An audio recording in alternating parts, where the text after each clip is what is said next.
Olá, vamos dar então continuidade a essas videoaulas que tratam da hidrólise de metais.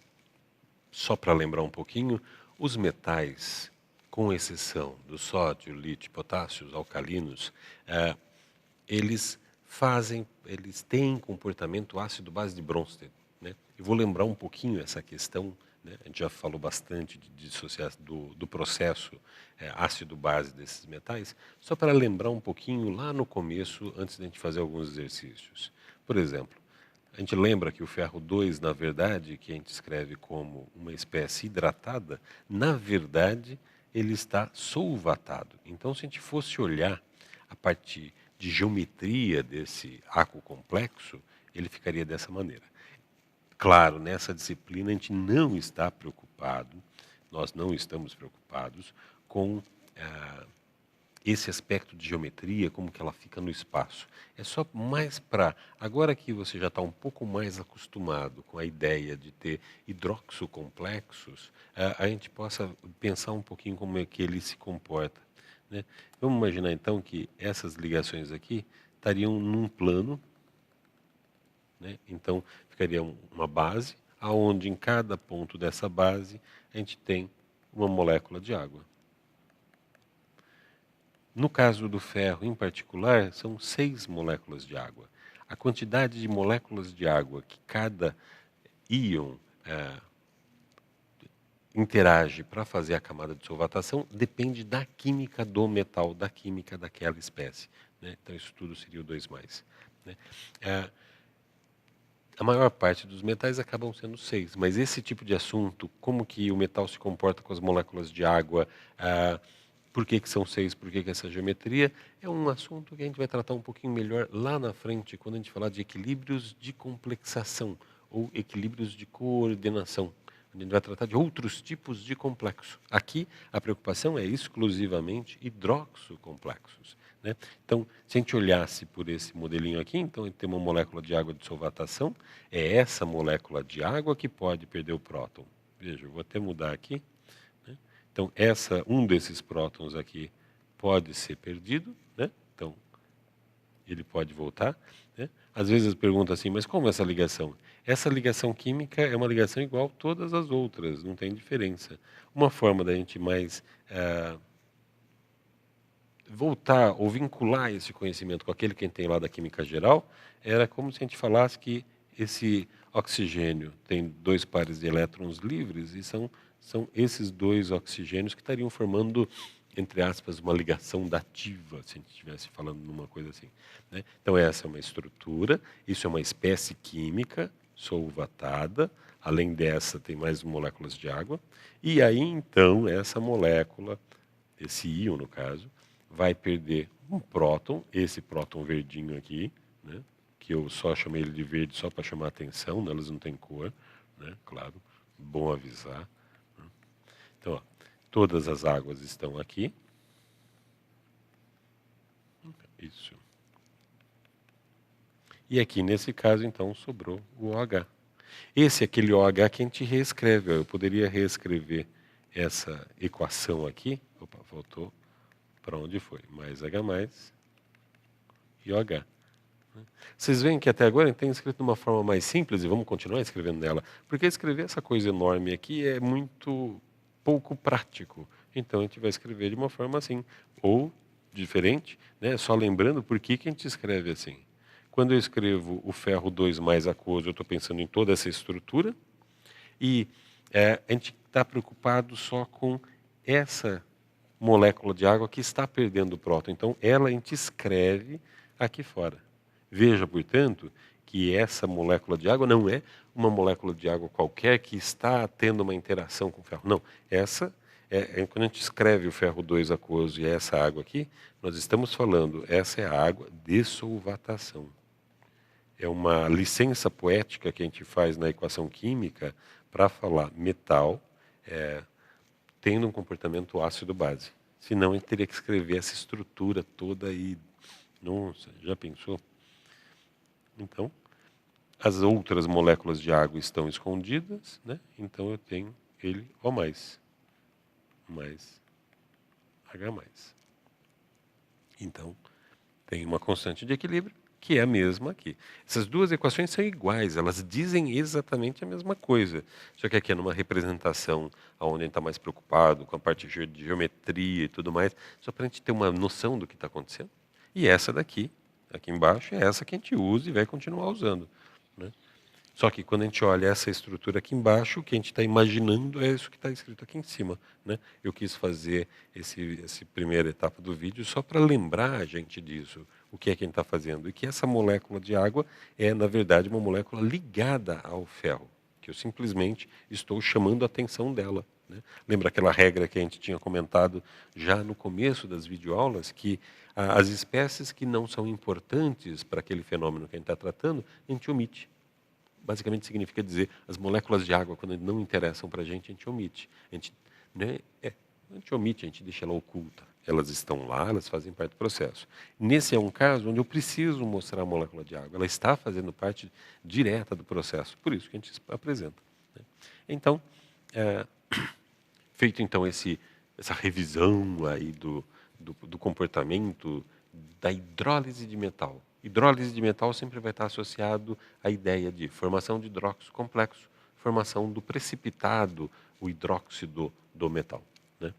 A gente pode olhar, e a gente olha os sistemas ácido-base de metais, ácido-base de bronze para metais, também com análise qualitativa, aquela avaliação qualitativa que a gente chama de avaliação baseada no princípio de Le Chatelier, né? De novo, não é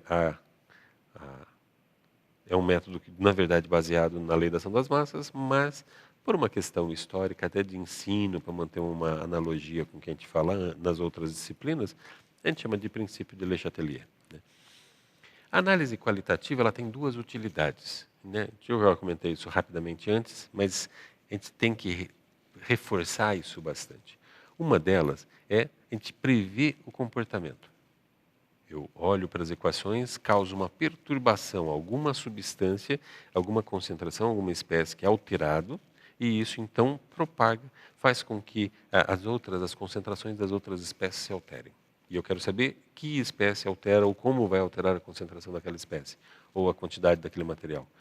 Uma outra maneira também muito usada, talvez até mais usada do que essa primeira maneira, eu olho todo o meu sistema, faço uma análise qualitativa do meu sistema. O que vai acontecer com uma determinada espécie química?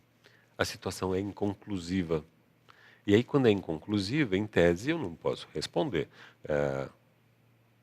Exatamente isso significa ser inconclusivo. Eu não consigo dizer se a concentração vai aumentar ou se ela vai diminuir ou se ela vai ficar a mesma. Então, muitas vezes o que a gente faz pode acontecer duas coisas, pode aumentar ou diminuir. E quando eu olho o resultado experimental, eu vou lá e faço o experimento e vejo que a concentração aumentou, aí eu explico por que, do ponto de vista das equações, que aquele valor aumentou, ou por que diminuiu, né? Então, a gente usa o método Le Chatelier para explicar o comportamento observado na prática, né? Isso dá um fôlegozinho para a técnica, isso ajuda um pouquinho, a gente usa o método dessa avaliação qualitativa um pouquinho mais, né? E é uma aplicação muito recorrente. A maior parte das vezes, a primeira explicação que a gente dá é uma explicação qualitativa, usando esse método, né? E aí depois a gente vai para reforçar a explicação de um problema prático, real, por outros métodos no sistema. Então, aqui eu arranjei um exemplo que já vai ajudar a gente a entender um pouquinho essas duas etapas, né? Então, eu tenho uma solução de crômio 3, foi adicionado hidróxido de sódio e houve a precipitação de um precipitado, né? Vejam, eu estou falando o que é que aconteceu, qual foi a perturbação e qual foi a resposta. Essa é a perturbação e essa daqui é a resposta. Jogar hidróxido de sódio, resposta. Jogar hidróxido de sódio sobre uma solução de crômio 3 formou um precipitado gelatinoso, um sólido gelatinoso amarelo, né? Então, o que a gente quer agora é explicar o que aconteceu. Por que houve a formação desse sólido?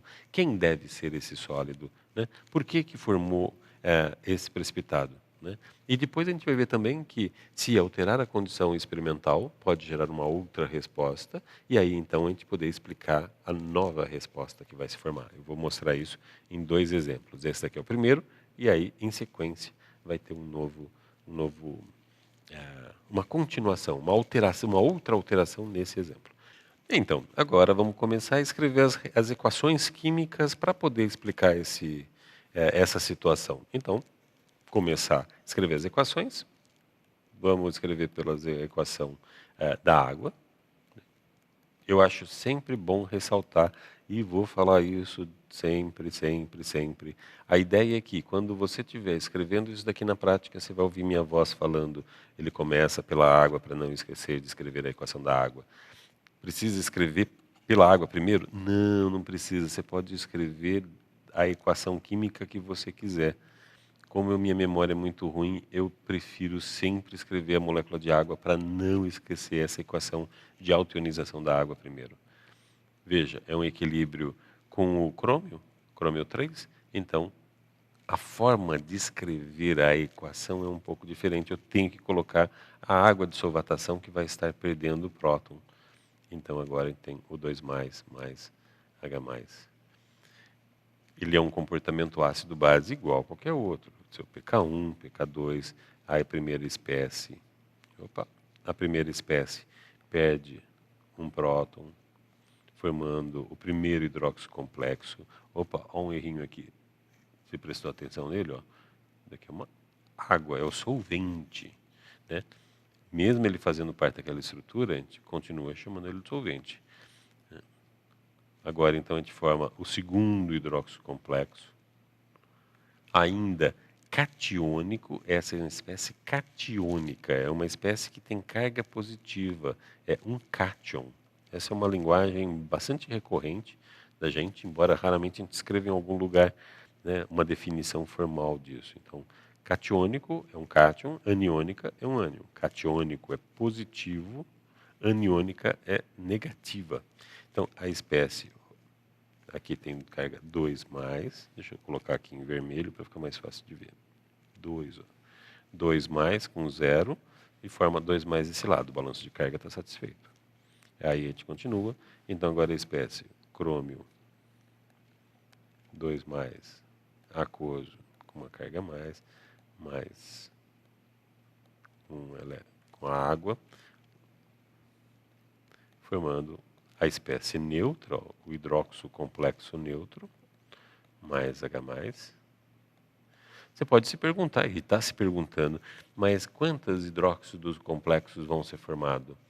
Como eu disse antes, essa é uma informação que normalmente é fornecida para você. Quanto mais você se acostuma com aquele metal, mais você se acostuma com essa característica. O crômio 3, ele vai até o pK4. Como eu sei disso? Por causa das constantes de equilíbrio foram calculadas até o pK4.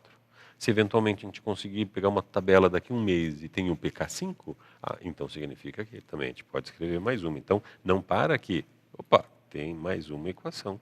Se é o pK3, então tem agora a equação do hidróxido complexo de crômio 3, perdendo mais um próton, OH4, formando uma espécie aniônica, uma espécie que tem agora carga negativa. Não vamos esquecer que todos os hidróxidos complexos têm essa característica, que o hidróxido complexo neutro é pouco solúvel. Então, também pode existir no meio essa equação. O hidróxido de crômio, o sólido, em equilíbrio com o hidróxido complexo neutro. Deixa eu tirar esse cara daqui. O hidróxido complexo neutro. Um outro tipo de equilíbrio, veja, uma saturação, um equilíbrio de saturação. Eu vou pôr o asterisco, né? E tem uma constante. Qual é a constante nesse caso? Não importa muito. É um S0, mas depois em outras videoaulas a gente explica por que S0 e quais são as consequências do comportamento, né? E o asterisco é só para lembrar, nem sempre a gente coloca, mas quando a gente lembra a gente põe, é só para lembrar que esse equilíbrio pode existir ou não, de acordo com a condição experimental. Se as concentrações aqui envolvidas fizerem com que a concentração da espécie neutra estiver abaixo da saturação, não forma precipitado. Se as condições experimentais fizerem com que a concentração dessa espécie fique acima da saturação, aí ele precipita para ficar sempre na saturação, né? Então, a gente tem todas as equações que tem aqui dentro. Vamos conferir. Falou crômio, né? Não falou qual espécie de crômio que jogou lá dentro. Não falou se jogou um cloreto de crômio, nitrato ou sulfato. Então, a gente só escreve o crômio. Se eu tivesse falado que era o cloreto de crômio, eu teria uma equação a mais escrevendo cloreto de crômio, um processo completo, formando o crômio 3 e o cloreto. Adicionou hidróxido de sódio, veja, um equilíbrio, um processo completo. Hidróxido de sódio não participa, ele se dissocia totalmente. O sódio não tem formação de hidroxocomplexos. As águas do sódio não perdem prótons, morre aqui, formou isso e pronto. Então essas são todas as espécies. Agora a gente vai querer, usando o método de Le Chatelier, explicar por que formou um precipitado amarelo. Vamos primeiro responder uma pergunta. Qual é o precipitado amarelo? Se essas são todas as equações que a gente tem no sistema, a gente vem vendo, bem, isso daqui não é porque não existe mais, é um processo completo, né? Sólido, sólido, ó, essa espécie é o sólido, é o único sólido formado no meio. Então, para eu olhar essa situação, a primeira coisa que eu respondo é o sólido gelatinoso amarelo deve ser o hidróxido de crômio 3. Né? Então, eu já tenho uma indicação de o que é esse sólido amarelo. Então, isso já vai ajudando a gente a compreender o sistema, né? Vamos ver. Aqui, ó, coloquei todas as equações de uma forma mais bonitinha, numa sequência bacana. E aí, então, agora a gente pode, ó, já até marcando quem que é o hidróxido complexo, agora a gente pode tentar explicar isso. Por que que isso ocorre, né? Mas eu vou fazer assim, eu vou dar uma paradinha aqui, você tenta você próprio responder isso, e eu te mostro o que acontece no próximo vídeo. Até lá!